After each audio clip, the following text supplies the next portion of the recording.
Hello students, I hope you all are doing great. और आपके first semester के जो एग्जाम्स हैं, मुझे उम्मीद है बहुत अच्छे से रहे, बहुत अच्छे से खत्म हुए। सारथी बैच ने आपकी पूरी सहायता की। हमारी पूरी टीम ने, टारगेट सेमेस्टर की पूरी टीम ने, केवल वो 3 फैकल्टीज जो आपको दिखती हैं वही नहीं, बैक एंड पर भी काफी लोग होते हैं जो आपके पीडीएफ को, आपके कंटेंट को प्रिपेयर करते हैं। तो उन लोगों ने भी काफी मेहनत की and results were also very flourishing. जब स्टूडेंट से हमारी बातचीत हुई और स्टूडेंट से मुलाकात हुई तो स्टूडेंट्स का भी रिव्यू जो रहा बहुत अप्रिशिएटिव रहा, और आपके अप्रिसिएशन से ही हमें बहुत एनकरेजमेंट मिल चुकी है। इस वजह से वापस से हम आ चुके हैं हमारे सेकेंड सेमेस्टर की शुरुआत करने। तो सेकेंड सेमेस्टर का ये lesson preview, subject preview, whatever you call it, होने वाला है। इस वीडियो के माध्यम से मैं आपको बताने वाली हूँ कि आपका सेकेंड सेमेस्टर किन सब्जेक्ट्स को लेकर रहेगा, कौन से सब्जेक्ट्स आपका ज्यादा अटेंशन डिजर्व करते हैं, किन सब्जेक्ट्स में अगर आप एक हफ्ते महीने की भी लेक्चर्स, एक हफ्ते बैठ के पुराने लेक्चर्स देख लो, you will be able to score good. तो वीडियो को शुरू करने से पहले let me start with my formal intro. तब तक अगर आपने टारगेट सेमेस्टर के वाईटी चैनल को अभी तक सब्सक्राइब नहीं किया है, do subscribe it. And good morning, good afternoon, good evening, good night, जब भी आप ये लेक्चर देख रहे हैं। This is your educator Sakshi. शुरू करने जा रहे हैं हम सेकेंड सेमेस्टर के कंप्लीट सिलेबस प्रीव्यू के साथ, जिसमें मेजर के साथ साथ माइनर की डिस्कशन और हर सब्जेक्ट में किन चीजों की आपसे एक्सपेक्टेशन रखी जाएगी, क्या चीजें आपको करनी है, वो सारा कुछ। तो we shall start with second semester everyone. हर सेमेस्टर की तरह अभी फिलहाल तो आपका एक सेमेस्टर हुआ है, तो पिछले सेमेस्टर की तरह ही सारथी बैच यहाँ पे भी आपकी सहायता के लिए आ चुका है।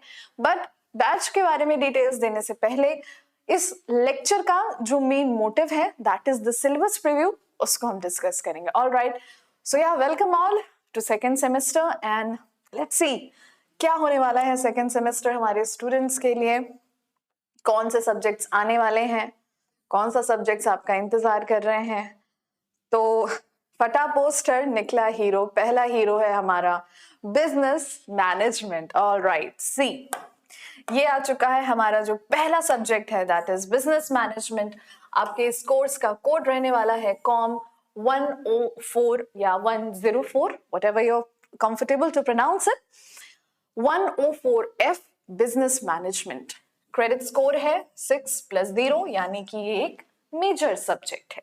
ऑल राइट, सबसे पहले बिजनेस मैनेजमेंट में एज ऑल दी यूनिट्स आपकी 4 यूनिट्स रहेंगी। हर सब्जेक्ट में हम 4 ही यूनिट्स का डिवीजन देखते हैं, unit 1, unit 2, unit 3 and unit 4। तो लेट्स सी बिजनेस मैनेजमेंट की पहली यूनिट, दूसरी, तीसरी, चौथी क्या कहती। उसके डिटेल में जाने से पहले, बिजनेस मैनेजमेंट आपके लिए कोई नया सब्जेक्ट नहीं है, ये बहुत ही स्कोरिंग होने वाला है। बिकॉज बिजनेस मैनेजमेंट जो स्टूडेंट्स कॉमर्स बैकग्राउंड से रहे हैं, उन्होंने इसको 11th में, 12th में किया है। So we actually do know कि बिजनेस मैनेजमेंट है क्या।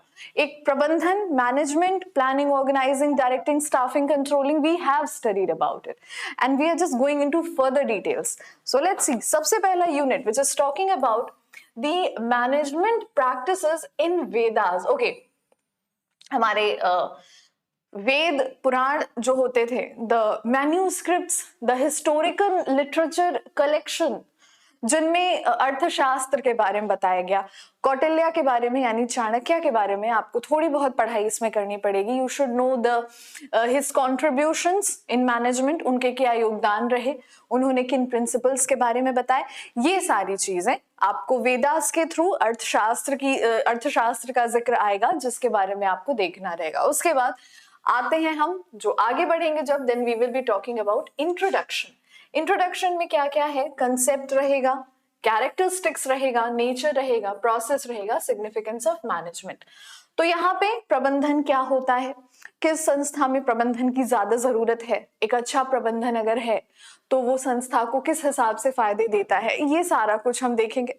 उसके बाद मैनेजरियल रोल्स को हम डिस्कस करेंगे। मैनेजरियल रोल्स आपके लिए थोड़ा सा टफ होने वाला है, क्योंकि इसमें मिन्सबर्ग की डेफिनेशन होगी, हर्सबर्ग की डेफिनेशन होगी, मैस्लो की थ्योरी होगी, थ्योरी एक्स, थ्योरी वाई, आउची की थ्योरी होगी। ये सारी थ्योरीज बहुत इंपॉर्टेंट है, हर बार एग्जाम में इनमें से सवाल आते हैं। तो मतलब जब आपको फैकल्टी सारथी पर पढ़ा रही होगी तो आपको नोट्स जरूर मेंटेन करना है, इट्स वेरी इंपॉर्टेंट। आगे बढ़ते हैं, फंक्शनल एरिया का जिक्र करेंगे हम। फंक्शनल एरिया का मतलब क्या होता है? मैनेजमेंट में हमने हर लेवल को डिवाइड कर देना है, strategic level, tactical level, operational level. अब हर लेवल पे जो काम होगा उसके बारे में यहाँ बात करेंगे, कौन सा रोल किसके द्वारा प्ले किया जाएगा ये इस चैप्टर में डिस्कस किया जाएगा। और सबसे इंपॉर्टेंट और सबसे ज्यादा जो भूलता है स्टूडेंट्स को, वो डेवलपमेंट ऑफ मैनेजमेंट थॉट ही है, जिसमें classical system, neo classical system, contingency system approach, इनका जिक्र होता है। तो आप कोशिश करना कि जब आपको पढ़ाया जाएगा तो बहुत ही ध्यान के साथ इसको कवर करते रहना, so that it's very important, so that you don't forget any of these approaches and any of these theories। contingency approach से जहां तक मुझे याद है अभी पिछले साल सवाल आए थे, and here it is written also, so it's very important। ये यूनिट 1 है, किसका? बिजनेस मैनेजमेंट का। ऑल राइट, आइए अभी देखते हैं यूनिट 2। तो यूनिट 2 का जो मेन कंसेप्ट होने वाला है, प्लानिंग होने वाला है, डिसीजन मेकिंग होने वाला है, ऑर्गेनाइजेशन। ऑर्गेनाइजेशन मतलब हम देखेंगे कि हमारी संस्था किस प्रकार की है और हमारी संस्था में किस प्रकार की चीजें हो रही हैं, किस प्रकार का काम हो रहा है। इसके साथ ही साथ अथॉरिटी और रिस्पॉन्सिबिलिटी रिलेशनशिप्स को हमको डिस्कस करना होता है। सेंट्रलाइजेशन और डिसेंट्रलाइजेशन का डिस्कशन है, मतलब कहाँ पे पावर सेंट्रलाइज्ड है, कहाँ पे पावर डिसेंट्रलाइज्ड है। डिपार्टमेंटेशन, संस्थाएं जब उनकी अलग अलग डिपार्टमेंट्स होते हैं, अलग अलग विभाग होते हैं, administrative department, accounting department, purchase department, ऐसी संस्था उन संस्थाओं से किस तरह से अलग से काम करती है जिनमें कोई डिपार्टमेंटेशन नहीं होता है, लोगों को अपने स्किल्स के हिसाब से जिम्मेदारियां दी जाती हैं। एंड ऑर्गेनाइजेशनल स्ट्रक्चर फॉर्म्स, पूरे यूनिट 2 में से यही एक है जो कि आपको टफ लगेगा, बिकॉज यहाँ पे हम शुरुआत की संस्थाएं, अब की संस्थाएं और फ्यूचर में एआई जो इतना एडवेंट आ चुका है, there has been such a mass growth and evolution of artificial intelligence. तो फ्यूचर में आप कैसी संस्थाओं का एक्सपेक्टेशन कर सकते हो, किन थ्योरीज को अप्लाई कर सकते हो, these things will be talking about. तो ये हो जाएगी आपकी यूनिट 2। आगे बढ़ेंगे हम। यूनिट 3 क्या है? Unit 3 is talking about direction. Direction के बारे में बात करेगा यूनिट 3, डायरेक्शन, कोऑर्डिनेशन। सो कहीं ना कहीं ये बहुत आपको क्लास 12 से रिलेट कर रहा होगा, जहाँ पे प्लानिंग, ऑर्गेनाइजिंग, स्टाफिंग, डायरेक्टिंग हम लोग पढ़ते थे, तो बस वही डायरेक्शन है। इसमें आपको बात की जाएगी कंपनी की जो मैनेजमेंट किस प्रकार से किसी भी कंपनी के डायरेक्टर के लिए इंपॉर्टेंट होता है और डायरेक्शन में किस प्रकार से सहयोग देता है, किस प्रकार से communication, formal communication, business communication मैंने ही पढ़ाया था, याद करो, मैंने बैरियर्स भी पढ़ाया था आपको, मैंने इफेक्टिव कम्युनिकेशन भी पढ़ाया था, I also have taught you the effective listening techniques. तो ये थोड़ा सा आसान हो जाएगा बिकॉज उसके पहले वाला जो चैप्टर था, जो सेमेस्टर था, उसमें ये चैप्टर था हमारा, right. Then management of change.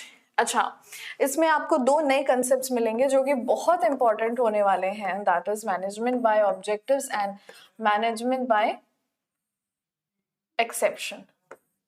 तो ये किस में आएगा? ये आएगा मैनेजमेंट ऑफ चेंज में। You have to understand this, the concept, जो नेचर है, किस प्रकार के चेंजेस होंगे, चेंजेस प्लान्ड रहेंगे। Resistance to change is going to be very important.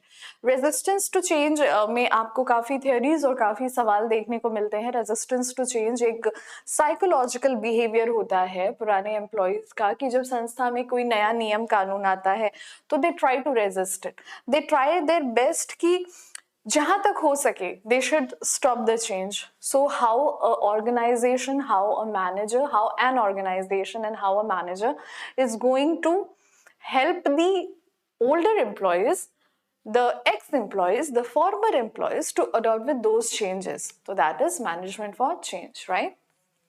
उसके बाद unit 4 which will be the last unit, और इसके खत्म होते ही आपका मैनेजमेंट का सब्जेक्ट खत्म हो जाएगा, that is talking about controlling. So what are the different controlling techniques, how it is going to work, and motivation. Now you go here.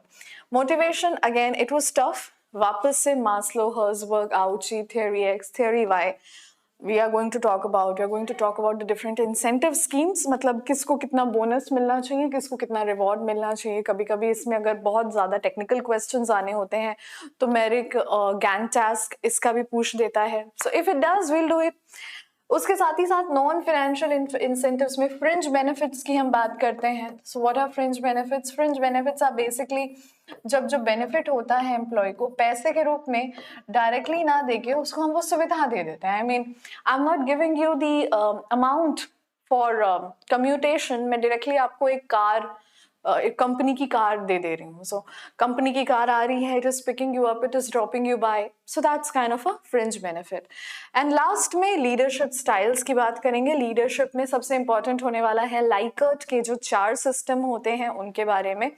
So when these things get covered, these all units get covered, तब जाके हम क्या कह सकते हैं कि चलो हमारा बिजनेस मैनेजमेंट तो पूरा हुआ. तीनों सब्जेक्ट में से सबसे ज्यादा जो आसान है वो एक्चुअली में बिजनेस मैनेजमेंट आपको लगेगा. ऐसा मैं इसलिए कह रही हूँ because you have studied it in 11th and 12th.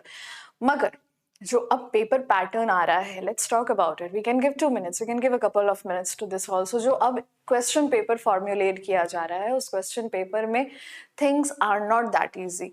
You do need a very qualified and experience faculty who teachers you कि एक्चुअली में क्या पढ़ना है, किन चीज़ों पे ज़्यादा ध्यान देना है और किन चीज़ों को एक रिविजन में you are good to go. So yeah this is about business management. हम देखते हैं हमारे पिक्चर का दूसरा हीरो कौन है. So we talked about business management. Let's move forward, shall we? Alright. Students का सवाल है, मैम आप बिजनेस मैनेजमेंट पढ़ाओगे? मेरी आदत है मैं सबसे टफ सब्जेक्ट लेती हूँ, तो आप अपने हिसाब से अभी डिसाइड कर लेना सबसे टफ कौन सा सब्जेक्ट है और बस मन में समझ जाना कि वही मैं पढ़ाने वाली हूँ. ठीक है? Okay. Alright, so the next hero of our movie is financial accounting. Multi-starrer picture है ये.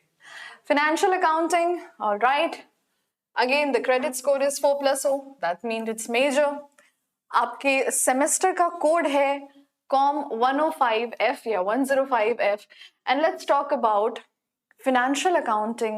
Is it the same? Is it different? क्या चीजें होने वाली हैं? तो financial accounting में सबसे पहले, and it is a new development, Shri Kalyan Subramani Iyer जी के बारे में हमें बात करना है. KS अय्यर जी के बारे में बात करना है जिनका जन्म 1859 में हुआ था और जिनकी मृत्यु 1940 यानी 1940 में हुई थी.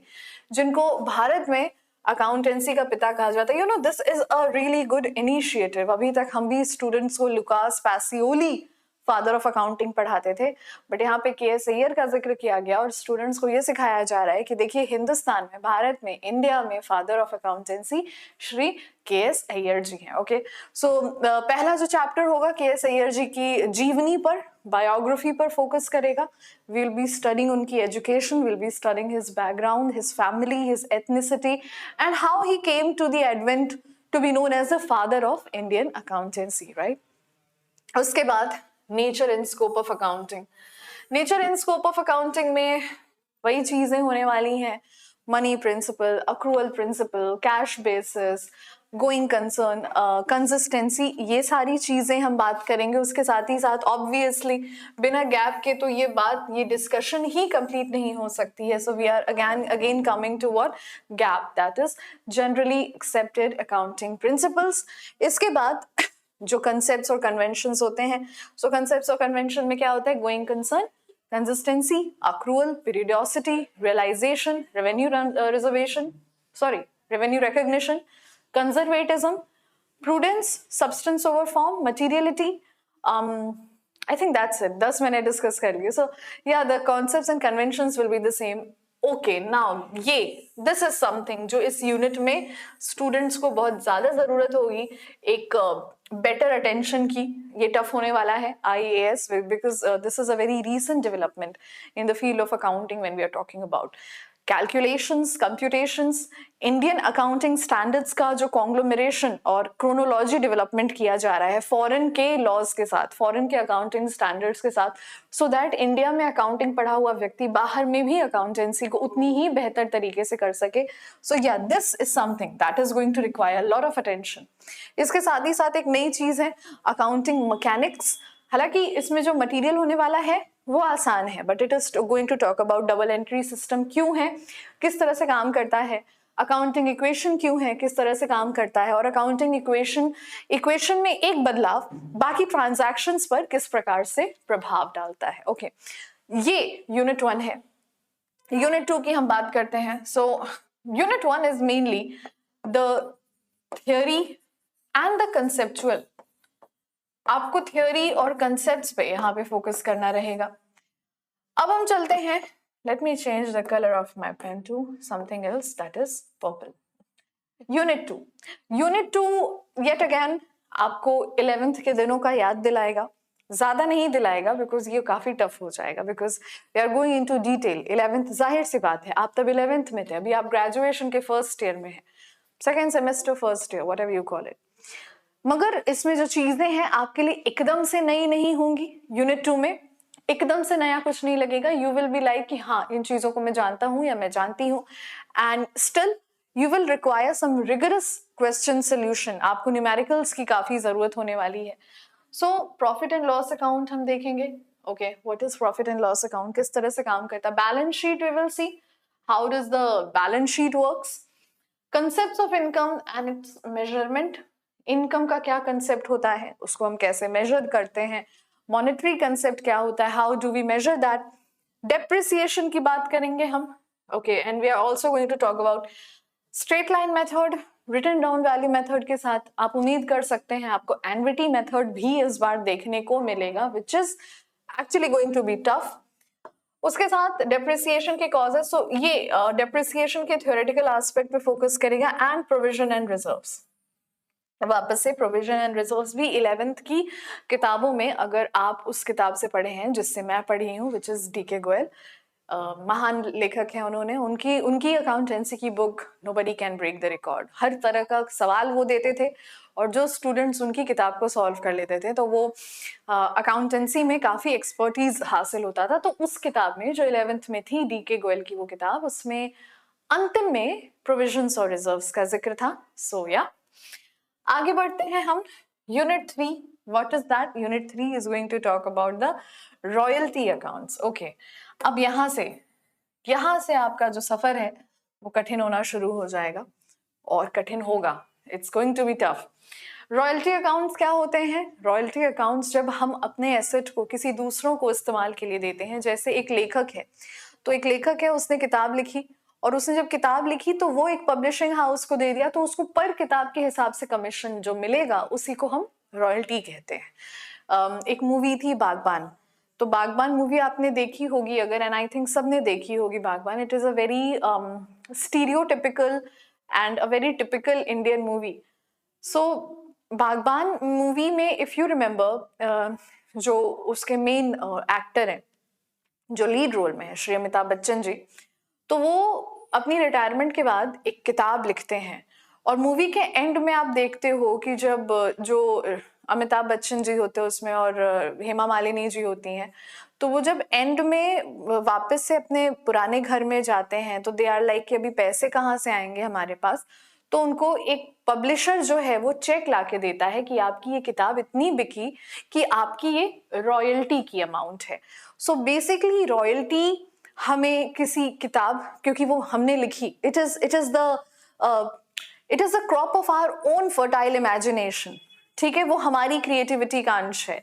ठीक उसी प्रकार जब हम कोई इन्वेंशन करते हैं, कुछ नया इन्वेंट कर दिया, कोई नई मेथड इन्वेंट कर दी, कोई नया डिवाइस, कोई नई दवा इन्वेंट कर दी, जब आपके इंटेलेक्चुअल प्रॉपर्टी पे गेन्स होते हैं और उसके अवज में, उसके रिटर्न में आपको जो गेन होता है वो क्या होता है, royalty. So let's say for example मैंने एक किताब लिखी और हर एक किताब जो बिक रही है, अगर उस किताब की प्राइस 300 है तो उस 300 का 50 रुपए मेरा है. So for every 300 that is getting sold, I am getting 50 rupees on it. That is the amount of royalty. Short workings का एक कंसेप्ट होने वाला है, इसमें परेशान करेगा वो कंसेप्ट भी। रिकूपमेंट ऑफ शॉर्ट वर्किंग्स होने वाली हैं, तो रॉयल्टी सॉरी रॉयल्टी अकाउंट्स में एडजस्टमेंट जो होगा वो स्टूडेंट्स को ज्यादातर मैंने देखा है कि परेशान करता है, but nothing to worry about, because आपके साथ पूरा टारगेट सेमेस्टर है, so you will be able to score it so perfectly. एक एक कंसेप्ट को आप समझोगे, ठीक है। अब प्रोग्रेसिवली आपको फाइनेंशियल अकाउंटिंग टफ होता दिख रहा है, जो कि सही है, बिकॉज पहला आसान था, दूसरा हल्का सा टफ हुआ, तीसरा अभी ज्यादा हो गया, और चौथे पे तो लिटरली में खत्म कर दी इसने, बिकॉज हायर परचेज अकाउंट आ चुका है। ओके अगर हायर परचेज है तो इंस्टॉलमेंट परचेज भी होगा। हायर परचेज और इंस्टॉलमेंट परचेज में सबसे पहले आपको डिफरेंस पता होना चाहिए, मैं शॉर्ट में बता देती हूँ थोड़ा सा। सारथी बैच में हम मिलेंगे तो जो भी फैकल्टी होगी आपकी वो आपको बहुत अच्छे से बताएगी हायर परचेज क्या होता है। तो हायर परचेज अकाउंट्स के बारे में हम पढ़ेंगे। हायर परचेज में जो मशीनरी होती है आपकी, उसका ओनरशिप अंतिम इंस्टॉलमेंट तक ट्रांसफर नहीं होता है, मगर if we are talking about the instalment, हाँ इंस्टॉलमेंट में हमारी जो मशीनरी होती है it's transferred right on the very first down payment. तो हायर परचेज में अगर अंतिम इंस्टॉलमेंट नहीं भी पे हुआ तो वो मशीनरी जिस वेंडर की है वो मशीनरी उठाकर ले जा सकता है, ये इंस्टॉलमेंट में नहीं होगा, तो लीगल एक्शन लेते हैं वो अगर आप डिफॉल्ट करते हो तो। सो या ये है आपका यूनिट 4, जिसमें अकाउंट कैसे आपको रिकॉर्ड करना है हायर परचेज परचेजर के बुक में और वेंडर के बुक में, इंटरेस्ट कैसे कैलकुलेट करना है कैश प्राइस पे, सस्पेंस अकाउंट को बनाना आप सीखोगे। सस्पेंस अकाउंट इंटरेस्ट जो पे करते हैं उसके एवज में होता है। प्रीमियम कब पे होता है, पेमेंट और पार्शियल रिटर्न ऑफ गुड्स, अगर आधे गुड्स को रिटर्न कर दिया। सो आपको समझ में आ रहा होगा ना, this is getting a little more tough than the previous units. Instalment की बात करेंगे हम, हायर परचेज और इंस्टॉलमेंट परचेज में difference it is going to be very important. और अंतिम है कि अकाउंटिंग रिकॉर्ड्स कैसे मेंटेन होते हैं और इंटरेस्ट सस्पेंस अकाउंट कैसे मेंटेन होता है। तो ये फाइनेंशियल अकाउंटिंग था।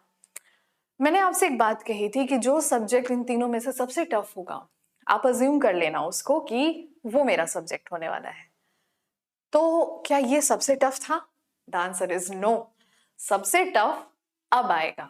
आइए देखें सबसे टफ सब्जेक्ट कौन सा है, जिसमें एक्चुअली में पर डे हमें लगभग 1.5 घंटे नहीं देंगे। अगर एक लेक्चर के बाद मेरी एक लेक्चर जाएगी जब और आप उसको 1.5 घंटे नहीं दे रहे हो तो फिर दिक्कत होने वाली है, ठीक है। कहाँ गया? हाँ जी, ये है इस पिक्चर का main hero, the lead of the movie, the antagonist, know the protagonist. Antagonist villain को कहते हैं। सो द प्रोटैगनिस्ट कौन है ये? इट इज सेमेस्टर सेकेंड का course code 107F business economics.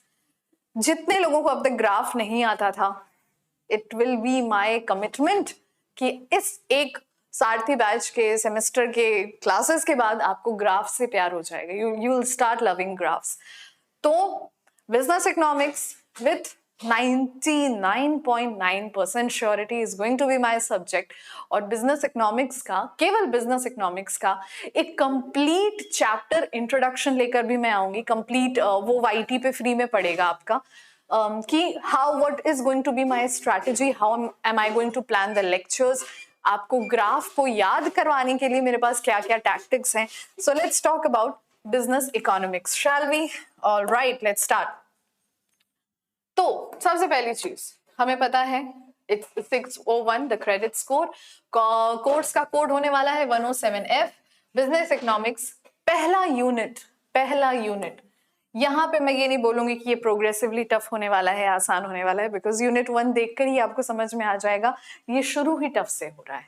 सबसे पहले हम बात करेंगे हमारे देश के जो सबसे महान इकोनॉमिस्ट रहे हैं, हमारे देश के महान इकोनॉमिस्ट एक नहीं, हमारे पास यहाँ कई हैं, जिनमें कौटिल्य की हम बात करेंगे, हम गोपाल कृष्ण गोखले जी की बात करेंगे, हम D.R. गाडगिल जी की बात करेंगे, हम राम मनोहर लोहिया जी की, जवाहरलाल नेहरू जी की और भीमराव अंबेडकर जी की बात करेंगे, और इन्होंने किस प्रकार से इकोनॉमिक्स में अपना योगदान दिया। सो इन लोगों के बारे में we will start our concept with the most important propounders and founders of Indian economics. ये नाम होने वाले हैं। तो इनकी जन्म की तिथि, इनकी मृत्यु की तिथि और इन्होंने किस प्रकार से अपनी कंट्रीब्यूशन दी, जो किताबें इन्होंने लिखी, जो प्रिंसिपल्स ये लोग लेकर आए, वो सारा कुछ हम देखेंगे। ठीक है, तो यूनिट 1 का पहला पार्ट है ये यूनिट 1 यहाँ खत्म नहीं हो रहा है, it's just the first part, जिसमें हम फेमस इकोनॉमिस्ट की बात करेंगे, starting from Kautilya and ending at doctor Bhimrao Ambedkar ji. उसके बाद आगे बढ़ेंगे and we'll be talking about the introduction section, जिसमें हम बिजनेस इकोनॉमिक्स क्या है उसकी बात करेंगे, लॉ ऑफ डिमांड क्या है, थोड़ा राहत हुआ सुनकर कि लॉ ऑफ डिमांड, अच्छा demand rises when price decreases, demand falls when price hikes, that is law of demand, fine.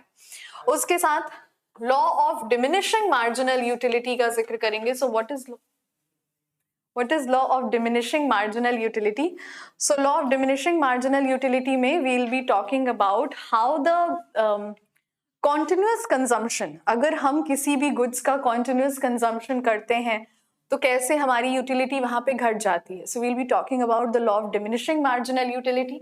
उसके साथ ही साथ elasticity of demand, elasticity of demand का हम जिक्र करेंगे, मतलब जो किसी भी गुड्स की प्राइस है, जो किसी भी गुड्स की डिमांड है, वो इलास्टिक कितनी है। तो there are 5 stages of elasticity. Okay, the responsiveness, ये बहुत इंपॉर्टेंट वर्ड तब भी होगा जब मैं सारथी बैच में आपको ये पढ़ाने वाली हूँ। Okay, economics is going to be a complete adventure for you. So अगर ये आपको लग रहा है कि मैनेजमेंट और फाइनेंशियल अकाउंटिंग तो हो जाएगा, इकोनॉमिक्स के लिए do it, because economics literally में आप नहीं पढ़े हो मेरे से इकोनॉमिक्स अभी तक, खैर मुझे नहीं पता आपने किससे पढ़ा होगा, बट दिस इज इट। ये जो इकोनॉमिक्स की लेक्चर होने वाली है, you people are going to love this for one very simple reason कि इकोनॉमिक्स का एक एक कंसेप्ट समझ में आएगा and it will become like abacus for you, you will be playing like this with economics.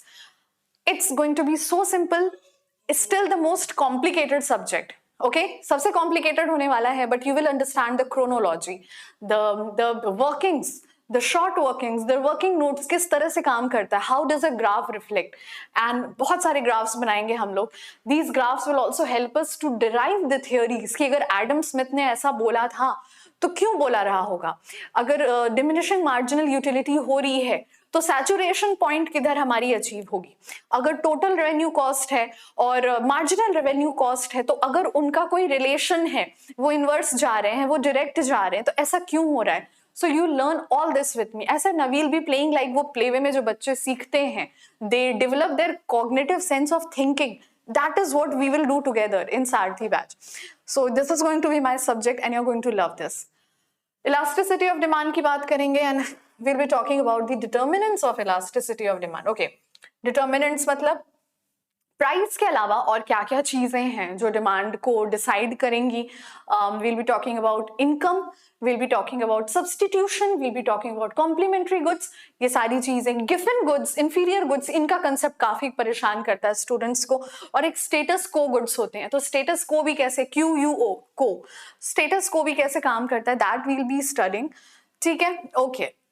Unit 2 का जिक्र करेंगे फिर हम। सो यहाँ यूनिट 1 में यूनिट 1 अगर मैं कंपेयर करूं इन 3 यूनिट से, see I am not saying it is easy, मैं क्या कह रही हूं, मैं तो कह रही हूं सब्जेक्ट ही बहुत टफ होने वाला है, बट आई एम सेइंग अगर हम इन 3 सब्जेक्ट से कंपेयर करके देखें, unit 1 will be easier. Okay, I am just comparing it. So unit 2 theory of cost हम देखेंगे। So what are theory of cost? Theory of cost, काफी स्टूडेंट्स रो देते हैं इस पे। Theory of cost will be talking about the short run and the long run cost, and एक statement दिया जाता है स्टूडेंट्स को, कहा जाता है कि देखो लॉन्ग रन में हर कॉस्ट वेरिएबल कॉस्ट होता है। ऐसा क्यों कहा जाता है, क्यों लॉन्ग रन में हम फिक्स कॉस्ट को कंसिडर नहीं करते, क्यों क्यों क्यों, बैच में सीखेंगे। ओके, एंड ट्रेडिशनल और मॉडर्न अप्रोचेस जो होने वाले, production function. Okay, to be very very honest, I did B Com honours और मुझे अपने ऑनर्स के दिनों तक ये समझ नहीं आया था, बिकॉज मैंने अपने स्ट्रीम में 9th से ही इस कॉमर्स ले ली थी, from ICSE I was, so 9th से ही कॉमर्स ले लिया था। प्रोडक्शन फंक्शन पढ़ा था स्कूल के दिनों में भी, समझ नहीं आया था हाउ डज इट वर्क्स, तो मैं रट के चली गई थी, लकीली बोर्ड्स में आया नहीं था।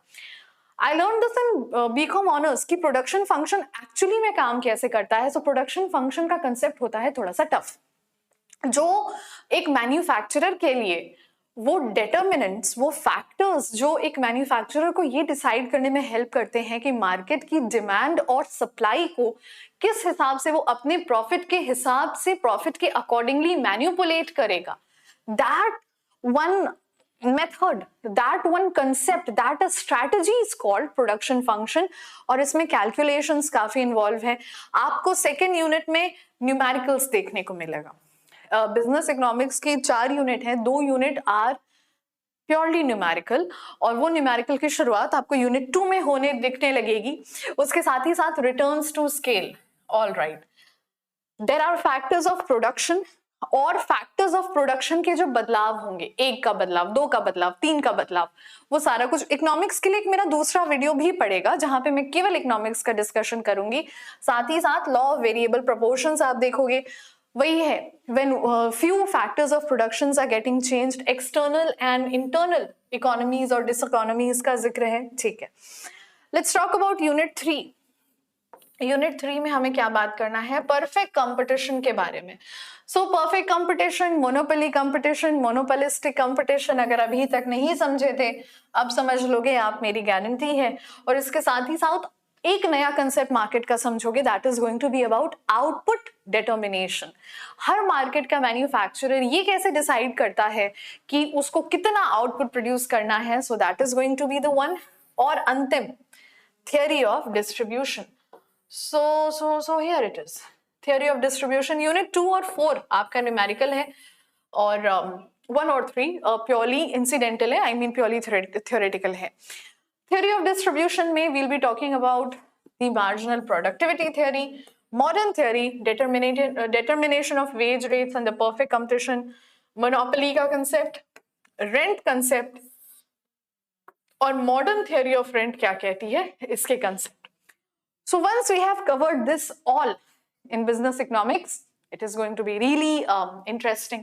और business economics बहुत interesting बनने वाला है इस बार। इसका एक अलग से भी लेक्चर पड़ेगा, आधे घंटे का ये लेक्चर मुझे शूट करना था। दी सिलेबस प्रीव्यू मैंने 31 मिनट ले लिए, कोई दिक्कत नहीं है। तो इतनी तो बात मैंने कर ली। हाँ, एक और चीज, कंप्यूटराइज्ड अकाउंटिंग आपको देखने मिल सकता है, it will be a practical subject.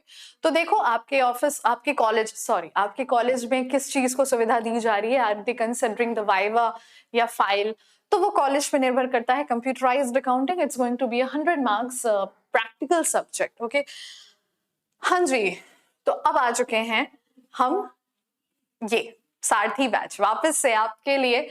पिछले साल आपने हमारे चैनल को सब्सक्राइब किया होगा, आई उम्मीद, अगर नहीं किया है तो अभी कर दीजिए। और आप शॉर्ट सेक्शन में जाके देख सकते हैं स्टूडेंट्स के क्या रिव्यू रहे हैं सारथी बैच के बारे में।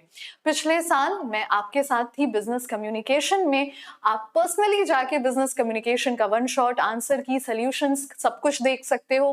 कम्युनिकेशन में मैंने जो 50 सवाल लगाए थे, एग्जाम में जो सवाल आए थे लगभग 35 to 36 questions out of 50 match किए थे। तो सारथी बैच हमारे स्टूडेंट्स के साथ लगातार पिछले सालों से जुड़ा हुआ है, और स्टूडेंट्स का जो मार्क्स आता है, जो रिव्यू आता है, that is really very appreciating and encouraging. तो सारथी बैच अब किसी इंट्रोडक्शन का मोहताज नहीं है। So let's talk about our Sarathi batch once again. देखो, बीकॉम सेकेंड सेमेस्टर में वही चीजें दोहरा रही हूं मैं, 100% सिलेबस कवरेज होगी, आपको मेंटरशिप मिलेगी, डीपीपीस, पीवाईक्यू, 24/7 डाउट सपोर्ट, और ये बीकॉम ऑनर्स और रेगुलर बीकॉम सबके लिए है। फैकल्टी में it's me, then Amrit sir is going to be there, Simran ma'am is going to be there. हर एक फैकल्टी अपने फील्ड में एक्सपर्टीज है, एंड दे डू नो उनको क्या पढ़ाना है, जो आपके एग्जाम के लिए सबसे ज्यादा इंपॉर्टेंट होने वाला है। अगर अभी तक आपने सारथी बैच नहीं लिया है, जाइए अपने फोन पे टारगेट गुरुकुल का ऐप डाउनलोड करिए and purchase the B Com second semester Sarathi batch, क्योंकि लेक्चर्स पढ़ने वाली हैं और आप लाइव जुड़ोगे मेरे साथ। Now this is going to be interesting. So every morning मतलब मैं वीक में 3 क्लासेस लेती हूँ। 3 क्लासेस हर मॉर्निंग आपको लाइव मेरे साथ और अपने मेंटर्स के साथ जुड़ने का मौका मिलेगा, क्योंकि ऐप में हम लाइव जाते हैं। ऐप में जो स्टूडेंट्स बैच को खरीदते हैं उनके पास 2 मिनट पहले नोटिफिकेशन आ जाता है that your teacher is teaching and she is या ही इज लाइव, और स्टूडेंट्स जुड़ते हैं। और मैं पर्सनली तो मैं एक नोटबुक भी मेंटेन करवाती हूँ स्टूडेंट्स को, जिसमें वो पूरे नोट्स लिखते हैं। ऐसा लगता है क्लास लिटरली में क्लास चल रही हो वन शॉट में। और जब सेमेस्टर खत्म होने को होता है तो वन शॉट वगैरह में मैं उन्हीं नोट्स से पढ़ाती हूँ। So it becomes a very chronological, it becomes like a we are studying in a class. तो अभी जाइए टारगेट गुरुकुल का ऐप डाउनलोड करिए, आपको पूरा का पूरा सेमेस्टर मतलब तीनों सब्जेक्ट जो भी मैंने दिखाए वो सारे के सारे सब्जेक्ट आपको केवल 699 में मिल रहे हैं, मतलब 700 में भी ₹1 कम। So please go and download the target Gurukul app, purchase your batch और मुझसे मिलिए, अपने फैकल्टी से मिलिए लाइव में, क्योंकि क्लासेस शुरू करने वाली हूं मैं। आई थिंक 1 से 2 दिन में बिजनेस इकोनॉमिक्स के पहले लेक्चर को स्टार्ट करने वाली हूं मैं। And I will see you guys in the next one. So do take very good care of yourselves and I will see you guys in the next one. Good bye.